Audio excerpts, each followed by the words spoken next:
Welcome back to the Becoming Shameless podcast. I'm your host, Nicholas Wallace. I'm your host, Josiah Baines. And today we'll be talking about the power of your thoughts. So, Joe, how important is it to be in control of your thoughts? Your thoughts run your whole life. So whatever you think is what'll come to reality. So you need to make sure that your thoughts are what things that are pleasing. And I say the verse. I'm glad I just thought of that because I literally just thought of the verse in my head when Go I said ahead. it. So the Bible says whatever is pleasing, whatever is good, whatever is righteous, whatever is of good report, whatever is. I gotta read the whole verse, but it says think on these things. So in the Bible it says that our thoughts are where we need to have life giving instances from, and so For sure.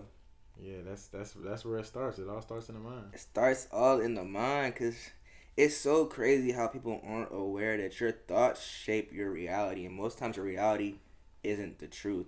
I was talking to my therapist. Shout out Linda Luther. You know what I'm saying? All y'all should tune in. Y'all, you know what I'm saying? Hit her up. Appreciate you, Linda. Shout out Linda. Mm-hmm. But we having a conversation and I was saying, she used to always tell me, if that's what you tell yourself. And I'd be like, man, what she just brushing up on what it said. Mm-hmm. But in reality, everything boils down to what you tell yourself. Mm-hmm. Because most things you think isn't even the reality of the situation. Right. That's what you're telling yourself, or what the devil tells you to plant them seeds. Right. Like, you will convince yourself that people don't care about you based on certain things, and the whole time you don't realize you set an imaginary boundary up with how you are as an individual. Mm-hmm. Did you create an environment where people can even show up for you? Right. But you'll tell yourself no one cares about you, they don't show up. But if you're always telling me, I'm like, Joe, how you doing? You're like, I'm good, I'm good, I'm good. I'm assuming you're good, and because you're an independent person, I'm respecting that. It's not that I don't care for you, but you didn't create an environment for me to need to have to be there for you because I know you're gonna be okay. The same way how sometimes with parents, they'll be like, people think it's favoritism. They'll be like, oh, I always have to do this for this child, but not the other one. Mm-hmm. Sometimes a parent knows I don't need to worry about this child, so I don't need to be pressing them. So it's not even the fact that the parent is trying to show favoritism. It's because you've earned their respect to where they don't need to be there as much as for that other child as you. I agree, and I also kind of disagree. Let's get into it. Because at some point, right, you're able to see where there can be a need for, whether it be in the parent situation. Right? Okay. Say you're giving one child more attention than the other, and you're like, yo, I don't need to worry about that child because they're good. Like, they've shown that they're good, and they haven't said anything. At the same time, if I'm a parent, I got to be aware of knowing that at some point my child is going to need some kind of help, right? For sure. No matter whether they say it or not. Like, that's just human nature. If I see somebody getting more attention than me, you know what I'm saying, that's my mom or my dad, and I see the other sibling, getting a whole lot more attention, I'm naturally, and sometimes people don't even realize it, but getting the things that you need without even having to say it sometimes is a blessing, because It's a blessing. when I'm thinking that I need something, or even when I don't think that I need something and I get what I need, because that's what God do a lot of times. When you think about how God blesses people, a lot of times He blesses us. We think we need something, but then He blesses us in ways that we don't even think of. You didn't even think about it. And you're not wrong. I understand, like, showing up when things aren't spoken, parents need to be aware. Mm-hmm. Now, hear me out. I don't want to say realistic, but let's be honest. Mm-hmm. Most people aren't self-aware. So if you're not self-aware, it's hard for you to identify things or the needs of others when you don't even identify the needs of yourself. Right. So you're not wrong. I understand that, you know what I'm saying, everybody needs a certain amount of attention and reciprocity. I'm not saying that's not wrong. Also, you do teach people how to treat you. So what a part of self-awareness is, like I said, did you create an environment? Yes, you do need those things. Because remember, multiple things can be true at once. Yes, you need reassurance. Yes, you need, you know what I'm saying, care, and people need to be there for you.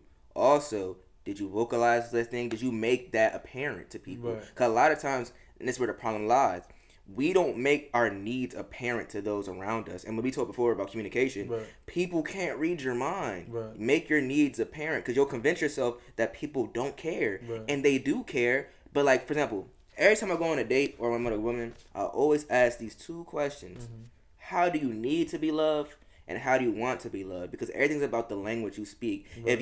If you speak English and I no habla Inglés, you feel me? No matter what you say, whether it be factual or it could be, you know what I'm saying, it could be reassurance. I won't be able to comprehend it. Right. We have to be on the same accord, and I think we don't create environments for people to show up for us a lot of times, and that's what a lot of people do, especially in this generation. Like, oh, I'm quick to cut somebody off, or I don't need somebody. All I got is myself.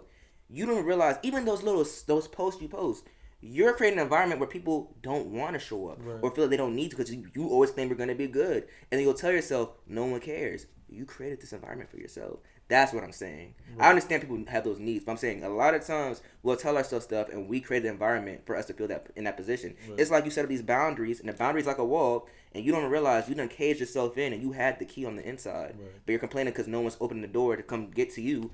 Reality, you gotta open the door so they can get to you. Right. That's on you. That's true, and I completely agree with that. I just don't want the audience to think that I understand. to dismiss the fact of completely dismissing someone, like in the mindset of if they don't say nothing, then you know what I'm saying. They Yeah, could don't be like completely, that. Like, You know what I'm saying? Don't you be know like what I'm that. saying. Like if you know somebody and you know what I'm saying, whatever it may be, like. You know how they said check up on your friends and stuff like that. Yeah. Like, yeah, you know, still check up on your friends and stuff, and maybe sometimes go the extra mile. You know, make sure you know they're going through a rough time. Be like, hey, let's grab some food. Hey, da, da, da, da.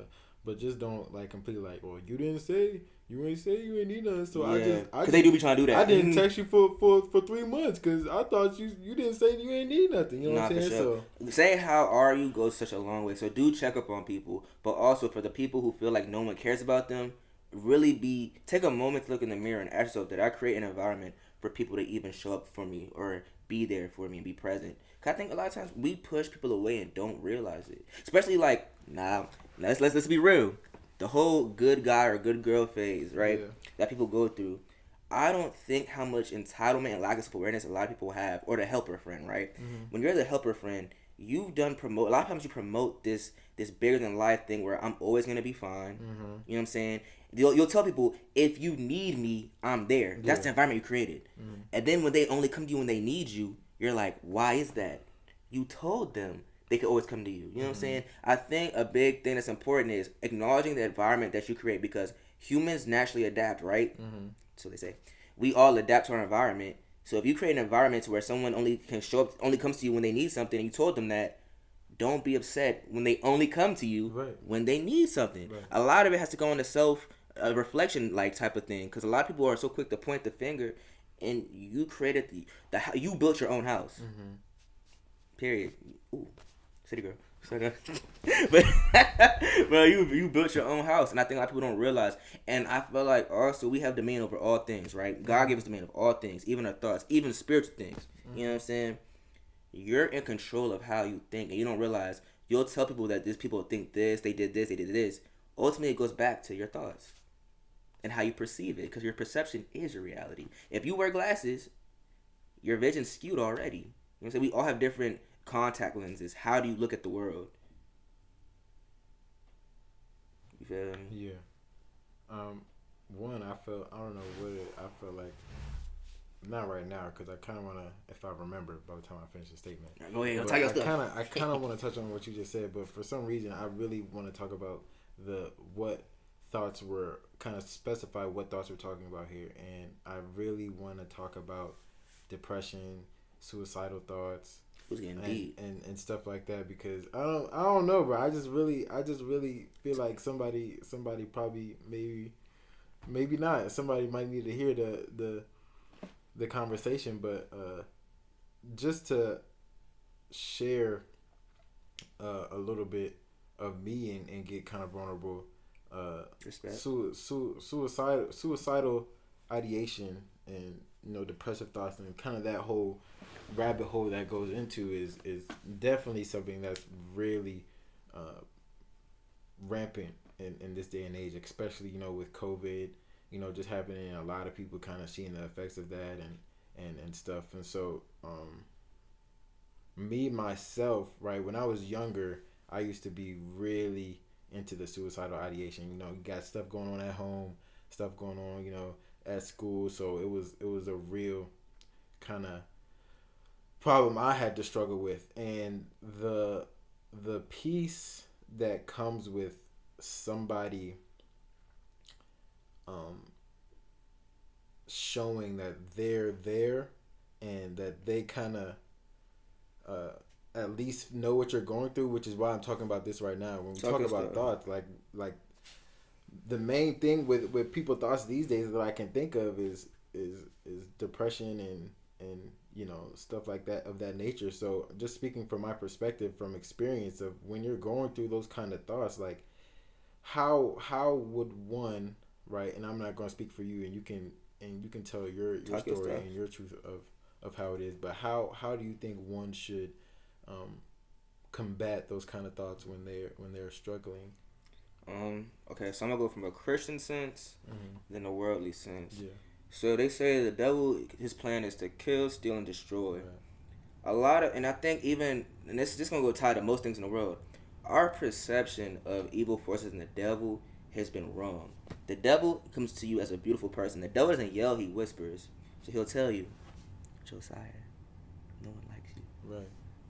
They don't care about you. Right. And a lot of times you have to realize as a Christian, those thoughts aren't yourself, because God's not a God of confusion or sorrow. You know what I'm saying? Or sorrow. Yeah. So you have to really remind yourself and stay in your word. Like, God tells me all these things about me. God says I'm a beautiful creation. I'm made in His image. He's not going to tell you things to make you feel like that.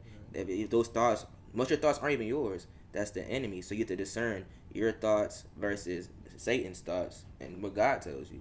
So that's in the Christian lens.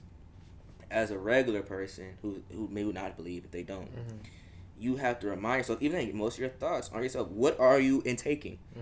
Like, if you're always listening, like we're talking about Rod Wave, if you listen to, like, back then, like, XXX and all that songs, like, suicide, you know what I'm saying? You're putting these stuff in your brain.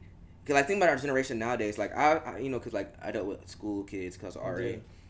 If you go on a lot of these algorithms, a lot of people like to self-loathe.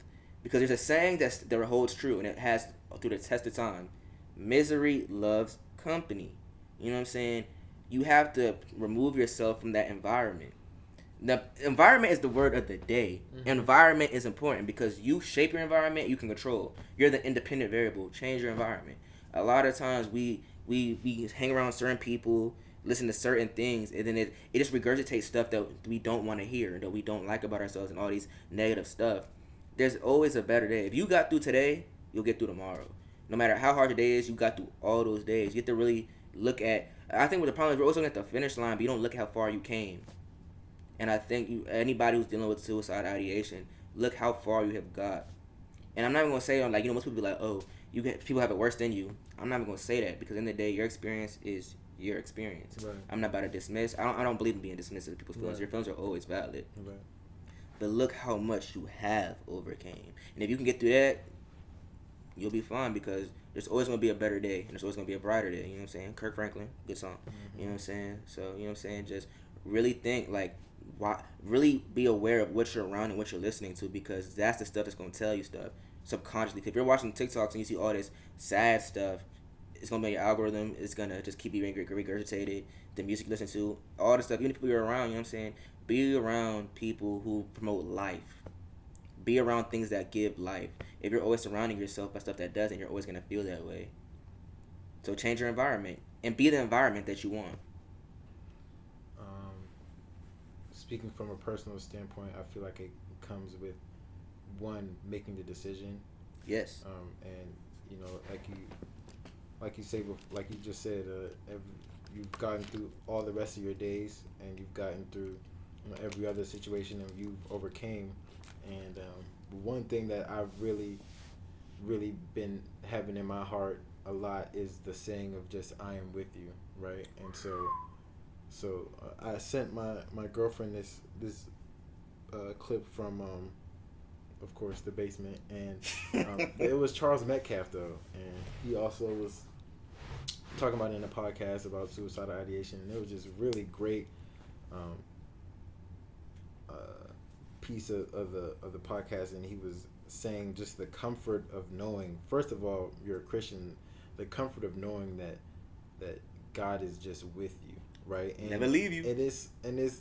It's so simple, but yet it can be so complicated at the same time, because when you really think about it, Like when you look back, like I said, hindsight brings 2020. When you really look back at your life, the moments that he was with you, and every single thing, every stupid thing that we've done, or you know what I'm saying, every time when we was doing something we wasn't supposed to, or somewhere we wasn't supposed to, and the fact that he was just there with you is a big part of, at least for me, when I think about those low times, when you're having those thoughts of depression, and stuff like that.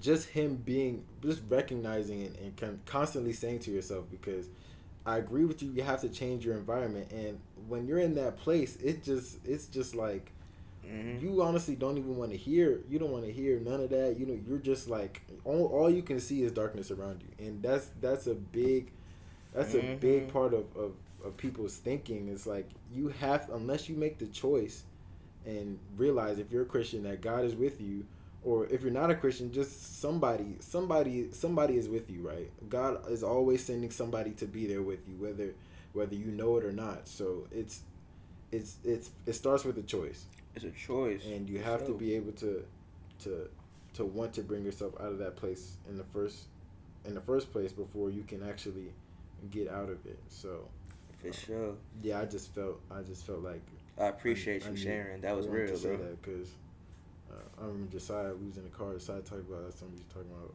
and that just came up in my mind. And you ain't gotta explain yourself. You just speaking your stuff, man. But that was real, bro. Yeah, talking about other just thoughts in general, right? Like, I actually kind of add to that. Yeah. You know what I'm saying? Like, I'll be vulnerable too. You know what I'm saying?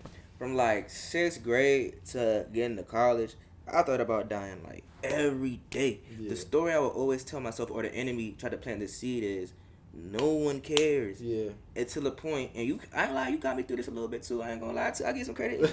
Clap for Josiah. You feel me? But like, I had to really tell myself, like, I'd be like, I don't have people who care about me. Yeah. I could literally call Josiah, and I'd be like, I think on my bros, I'd be like, my bros are solid. Yeah. Like, the enemy told me that no one cares about me, and then not just that, what's the environment I created? Like, that's important. Like, I'll go to people. I'm going to people for love who don't have it. Mm-hmm. You know what I'm saying? When people who have love, I'm rejecting it. Mm-hmm. And that's why a lot of times I think the thoughts we tell ourselves is not the truth. Like, I used to always tell my residents, or even people I just give advice to or talk to, the same way things you complain about, you do the same thing to others. So the story you tell yourself is not true. Because the same way you'll be like, people take me for granted, and I've seen it. There's somebody in your life that you find annoying, and you don't want nothing to do with them because you think they're annoying, but they adore you. They actually love you, and they care about your best interest. So I think a part of it is with your thoughts too, is like, honestly, the problem is we dismiss so much. Stop being so dismissive. Accept everything. Accept the truth. Accept what people say. Don't say it. Not saying that when I say accept it, don't mean go off of it.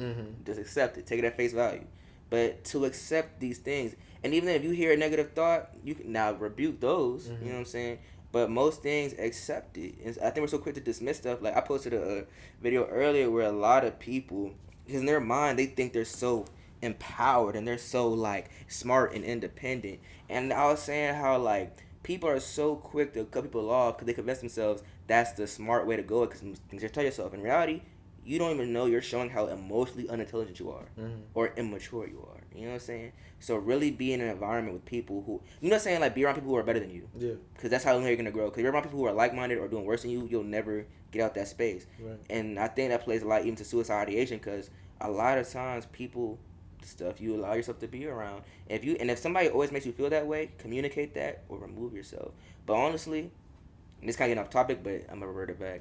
The problem is people don't really want free will. So they don't want free will? They don't, and I said it. What you mean? They don't want free will.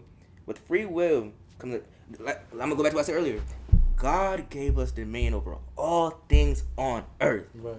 Even in spirit. You can cast out demons, bro. Mm-hmm. You know what I'm saying? That means in order to make one bad decision, there's numerous choices you have to make. So a lot of your sorrows aren't even because of God. It's literally because you have free will, but you don't want to acknowledge it. Because to acknowledge your free will, you have to acknowledge it's your fault. Most people don't even want free will. That's why the first thing they do is blame God. God, why you let this happen? God, why'd you make this happen? And even then, y'all gonna stop playing with my Lord, because God's a God of justice. You feel me? You know what I'm saying? He's a God of order. God can make things happen, but also because God's a God of order, He permits things to happen. He ain't make that happen. Like, for real, like, for example, there's no shade, love you. You know what I'm saying? You know what I'm talking about. Yeah. But like, if you have a kid out of wedlock or you get pregnant out of wedlock, right? God didn't want that. Don't say God made that happen. You committed to that action, which has a consequence. So He permitted that child to be born. Right.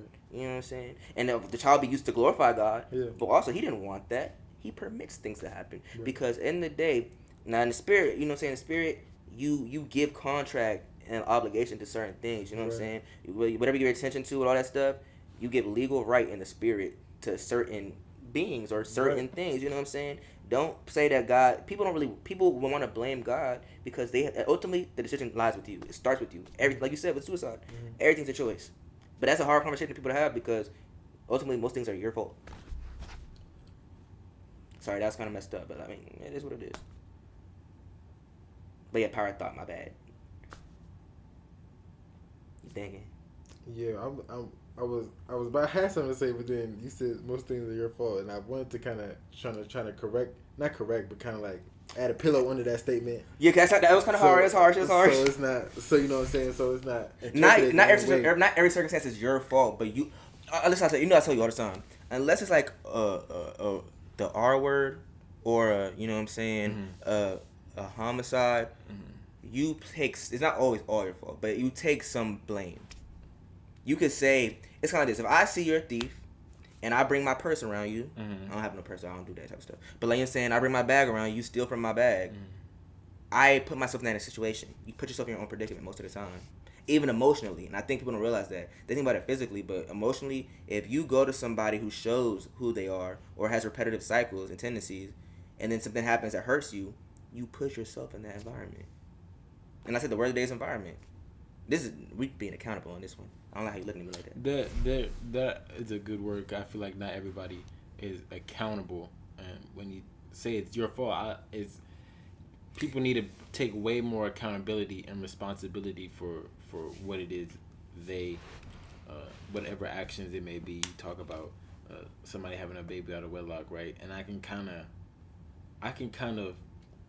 I don't want to say too much of mine, but I can kind of associate with that because my sister, she just had a baby, right? And it's not uncommon these days. It's not. And at the same time, I'm not a woman, so I don't know. But the realization of I just had a baby and now I'm a mother is no drama. Is two totally different things. So it's a certain level of accountability and responsibility that comes with being a mother versus just having a baby. You know what I'm saying? So when people are going through whatever the case may be, they have to be able to take responsibility and accountability, which again we talk about comes with self-awareness and stuff like that, and then holding the tension between the two, because there is a lot of empathy and sympathy that people need to bring to people in certain circumstances, and at the same time they still have to be able to give themselves accountability and responsibility to say whatever happened, now I gotta own up to it. And for the listener, you're probably like, how does it have to do with the power of thought? Yeah. Now I'm gonna round it out. Yeah. I say this to say this because a lot of our thoughts, a lot of times, are very negative. And what Mom's trying to tell you is, most of your thoughts aren't true. And a lot of times, you're a victim. You're acting like a victim. Get out of that mentality, because that's a choice. It's a choice to be offended. So that's how we tie it up. It's a choice to be offended. It's a choice to tell yourself these things, because people don't realize you have dominion even over your thoughts. You could cast thoughts down. If you have a negative thought, I rebuke that in the name of Jesus. Or if you're not Christian or whatever, I'm not claiming that thought. Because not every thought is yours. You know what I'm saying? And that's why I'm saying all this, because really acknowledge not every thought is yours, and acknowledge you play a role. Change your environment. And with the power of thought, the same way we live in such a prosperity type of environment, like you go on social media, it's like you gotta want it more than air and all this life and finances and all this stuff, all these good things, but we never acknowledge the power of thought when it comes to negativity. You know what I'm saying? We'd be like, oh, change your mind, and if you want it, you'll become a millionaire, and all this stuff, and all this manifest culture Which, y'all be trying to say it on a spiritual lens, but God gave us dominion over all things. So don't try to make it seem like it's something new, because that's been in the Bible. You know what I'm saying? That's a big word, manifest. Yeah, because y'all be trying to say that a lot, and that's stuff's been in the Bible. Y'all be trying to reword stuff like it's new. Like, oh yeah, I learned this, I can manifest this, put this in my journal. God been said it. You know what I'm saying? Make the vision, make it plain. You know what I'm saying? So I'm just saying, like, and though your thoughts are powerful when it comes to negative stuff and positivity, like, you can make things happen. If you have enough faith in your thoughts, you know what I'm saying? You can go to that mountain and tell it to move with the faith of a mustard seed. So your thoughts are very powerful. So be careful. You can either choose life or choose death. Whatever doesn't come out of your body through words will come out of your body through actions. Right. So another quote. I'm not gonna keep stealing his quotes and not say who I got it from. Y'all should know who I got it from. Tim Ross. But your thoughts gotta come out at some point, right? Like, you're not gonna keep thinking stuff and just hold it in. Now that's a bar. Now, whatever. It just registered what you said. Like, if you didn't say it, it comes out. Like, if you mad, it's gonna come out. Oh, exactly. That's facts. If you're thinking mad thoughts, it's gonna come out. That's the same reason why, you know what I'm saying. You people premeditated murder, right? That's literally premeditated. You have to think that you want to murder somebody, and then eventually you're going to end up murdering. In the same way, if I think that, like you said, the environment and your thoughts, if I think that none of my friends around me care about me, then I'm gonna treat them as if they don't care about me. Boom! And that's what I'm saying. That's what I'm saying. I'm sorry. Because you shape your reality with your thoughts. Right. Because you'll tell yourself, no one cares about me, to the point you seclude yourself. And now you convinced that it's them. You're pointing the finger. And what I tell you about that, when you point the finger, 1, 2, and 3, they point back at you. That's all I'm saying. Because people don't realize you be thinking all these negative thoughts. If you convince yourself people aren't there for you, if you convince yourself that all these negative things, your actions are going to make it actually come to fruition. Mm-hmm. You telling yourself no one loves you, to the point now you're being dismissive, to the point no one wants to be around you, and you'll convince yourself it's their fault. No, it is you. You and you. And I'm not going to say, like I said, I'm not going to say it's all your fault. You know what I'm saying? Because the devil's a liar. Mm-hmm. But a lot of it has to do with you. Stop being a victim. A big part of that is people taking deep dives into the pool of their thoughts, right? So not only am I allowing my thoughts to run rampant, but now I'm bathing in them. I'm basking in my head, and if you're wallowing in it. If you're wallowing, and so if all I do is think about negative stuff, then nothing is gonna look positive, right? If all I do is think of how nobody cares about me, nothing is gonna. I'm not gonna see anybody caring about me. If all you do is listen to, fill your head with, whatever music it may be, then that's going to be your reality. Your thoughts shape your reality. They do. And it is such an important thing to not deep dive into that pool of your thoughts. Reconstruct it. Stay out of your head. You condition it, bro. You and y'all can't. Those listening, I have a water bottle. Mm-hmm.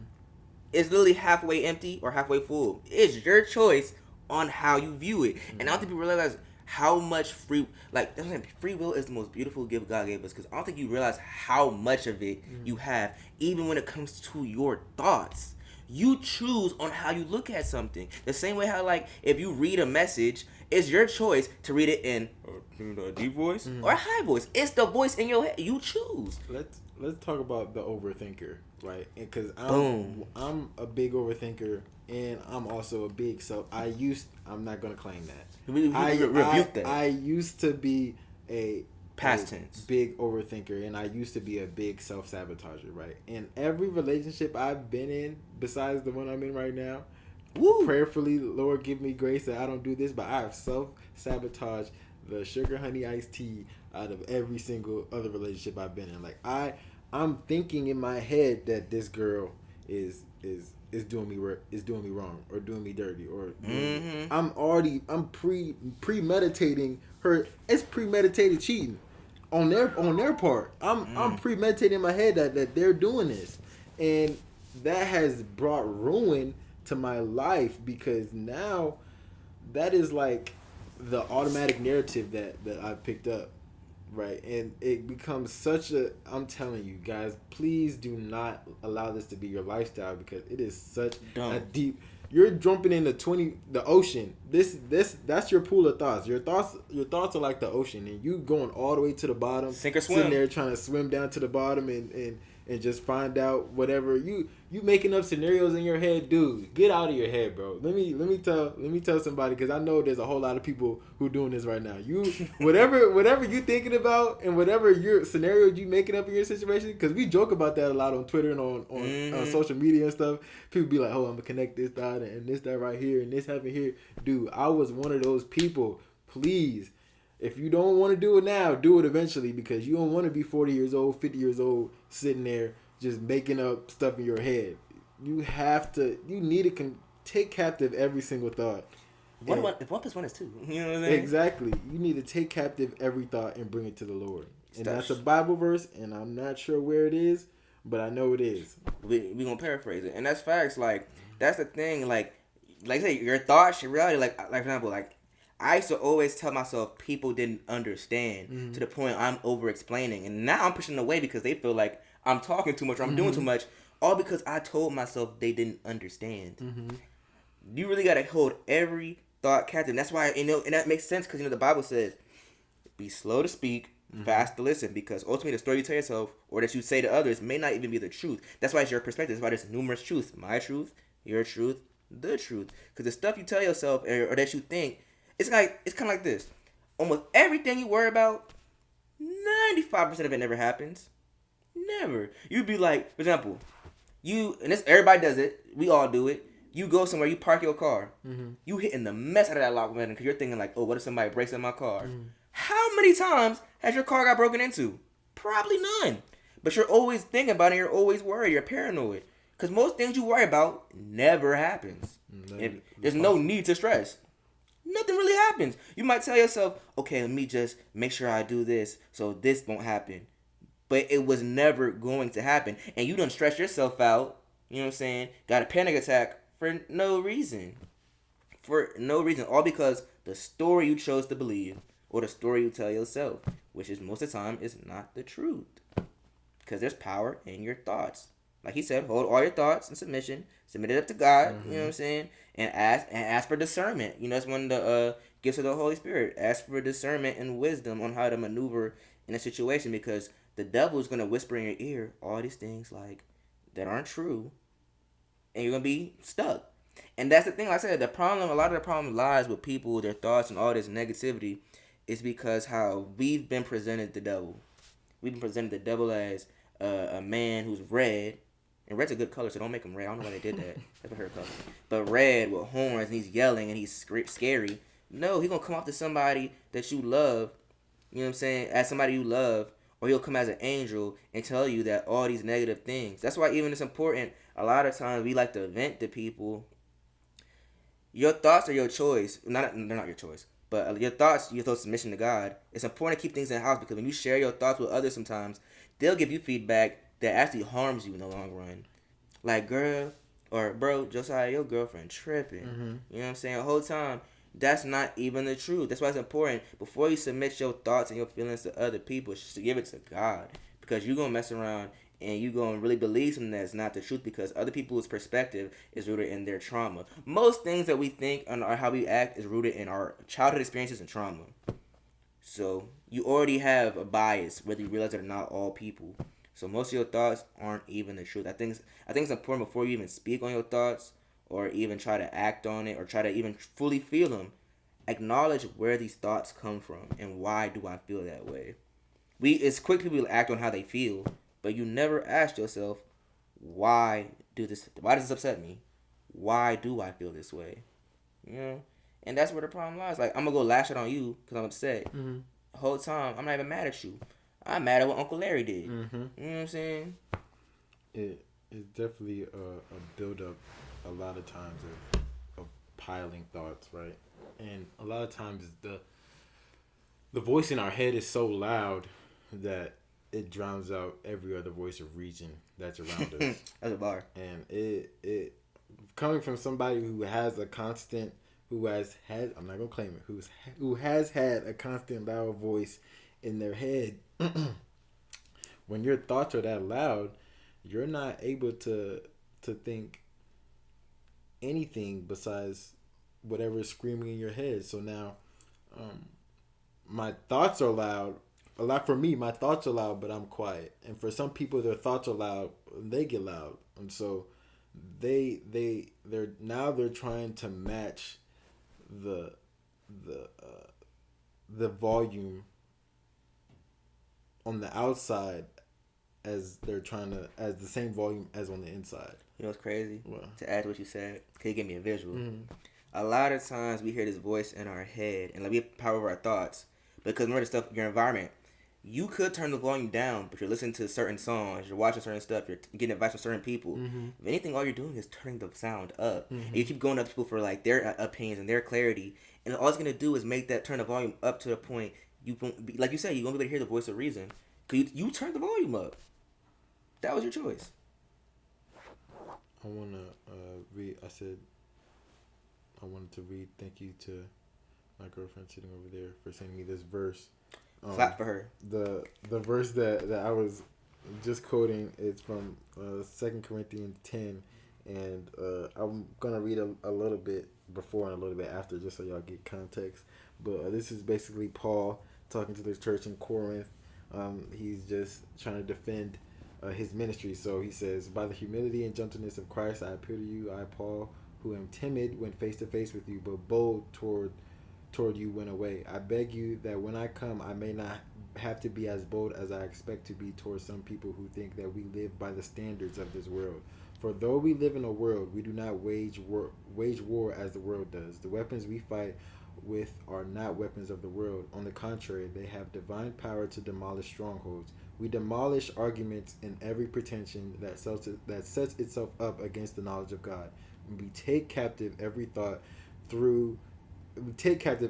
to make it obedient to Christ, and we will be ready to punish every act of disobedience once your obedience is complete." So that says it right there. Paul just said it. He taking captive. First of all, if you're a Christian, you're not fighting. And Nick touched on this. You're not fighting against these principalities. You're fighting against principalities and spirits and evil forces in high places. Exactly. So your thoughts are a part of those principalities and authorities in high places. Yeah. For Christians. Now, if you're not a Christian, NBA YoungBoy might be who you fighting. And it's crazy. I don't know if y'all seen it. He posted a video before acknowledging that like his music has influenced people to do a lot of stuff and came with a lot of death. Mm-hmm. He acknowledged it because what you listen to is your choice. There's a reason why there's different channels on the TV. Mm-hmm. Whatever you watch, that's your choice.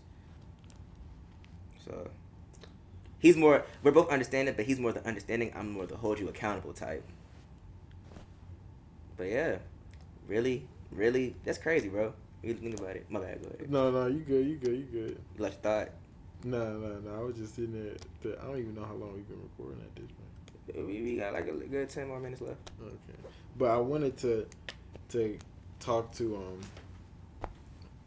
everybody because there's so many thoughts that come across people's mind in a day-to-day basis. But I wanted to go back to the whole suicidal ideation and depression and bring all that. Just talk to whoever is on the other side of this screen, whoever's watching on the other side of wherever they're listening to, and I just want them to know that God is with them always. And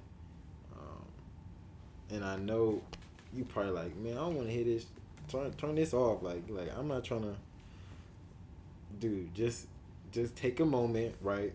And I just want you to know and be comforted by the fact that there's somebody out there who is with you, and there's somebody out there who doesn't care whether, whatever you did or whatever's going on through your life or whatever the case may be. And I'm not sure what it is, but you can put a name to it, and there's somebody there who is willing and who is there with you, and whoever that person is who's willing to be with you. I didn't even know that I was that person for Nick at sometimes. I won't say all the time because I'm not sure, but like I didn't even know that Nick saw me in that way, right? But just being there, and if you're not the person who's going through something, just be there for somebody. Just be with somebody. Like just shoot a message to your friend, be like, "Yo, I'm with you," or shoot a message to whoever it may be, your mom, your dad, your sister, your grandma, your grandpa. Tell your dog that you with them, because your dog be going through stuff too. Just like your dog be with you when you be sitting there, you know what I'm saying? R.I.P. Paris, man, I love you. But yeah, man, that's it for me. I really just gotta, I don't know. There's somebody who's just really struggling with depression and stuff right now, and Reach out. I rebuke that in the name of Jesus. I rebuke that for real. I'm praying for all y'all, whoever's listening. Ultimately, I'm not trying to be harsh on people. I just want you to really know the power that and authority that God gave you, and that you have power over, the world, your thoughts, even spiritual stuff. You could rebuke all these things that are negative. Just take the time to acknowledge that you hold that power that God gave you, and these things can't overcome you because God is with you, and He'll never leave you, nor will He forsake you. Amen. So what I'm saying, just take hold and hone the fact that you are strong enough to overcome your negative thoughts, and to make sure you think positive things, because whatever you think comes into the reality. So please think positive thoughts, but not blissful, like not real, like be positive, but don't be like Ignorant. You know what I'm saying? Don't be naive about stuff. Mm-hmm. Be real. Like, I don't want to say be realistic. You can do all things because God's a God. He's outside of reality. Right, you know what right, I'm saying? right. But also, you know what I'm saying? Be very mindful. Like, have a plan, all this stuff. You know what I'm saying? But be prosperous in your thoughts, because at the end of the day, you choose your life and death is your choice. We got one more. I got one more verse. This is the verse I quoted earlier in the beginning of the podcast. We just confused me. I thought you said we was about to wrap it up. No, my fault. I just wanted to end on this joint because Okay. And so Paul says, "And now, dear brothers and sisters, one final thing: fix your thoughts on what is true, what is honorable, what is right, and pure, and lovely, and admirable. Think about things that are excellent and worthy of praise. Keep putting into practice all you learned and received from me, everything you heard from me and saw me doing. Then the God of peace will be with you. God with us, Emmanuel." That is all I got. Like I said, all I'm gonna tell you is, you have control of your thoughts. Take on them. Don't let the devil plant seeds of doubt and death in your mind, because that's not of God. And that's it for me. See y'all. Till next time. Ugh.